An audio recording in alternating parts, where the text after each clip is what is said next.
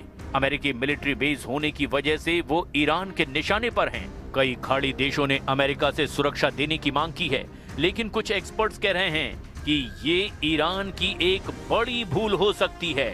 खाड़ी देश अब अमेरिका और इजराइल के साथ मिलकर ईरान पर अटैक कर सकते हैं। So the US-Israeli attacks are clearly illegal. There's really no doubt about it. And the reason why there's no doubt about it is that the only justification that the US and Israel could use to justify their use of force on Iran is self-defense. इस जंग का असर अब खाड़ी में तेल के उत्पादन को प्रभावित करने लगा है। कतर में एनर्जी मिनिस्टर ने कहा कुछ दिनों में गल्फ में ऑयल गैस प्रोडक्शन रुक सकता है। सऊदी अरब, यूएई, कुवैत में भी तेल उत्पादन में काफी कमी आई है। स्ट्रेट ऑफ हॉर्मुज से ग्लोबल ऑयल सप्लाई चेन करीब करीब बंद हो गई है। खाड़ी में पानी के प्लांट निशाना बनाए जाने से वाटर सप्लाई पर खतरा बढ़ गया है। दुनिया की अर्थव्यवस्था हिल रही है। कच्चे तेल की कीमतें लगातार बढ़ती जा रही है।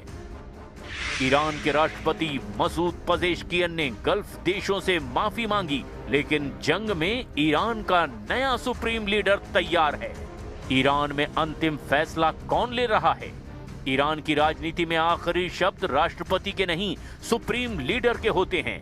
ईरान के नए सुप्रीम लीडर ने साफ संकेत दे दिए कि मिडल ईस्ट की इस जंग से ईरान पीछे हटने वाला नहीं है।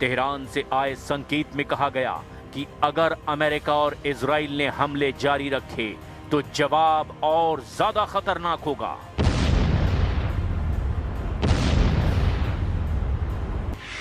ईरान में सेना और आईआरजीसी सीधे सुप्रीम लीडर को रिपोर्ट करती हैं।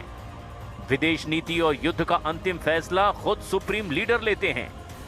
बैलिस्टिक मिसाइल और ड्रोन प्रोग्राम भी सुप्रीम लीडर के कंट्रोल में होता है।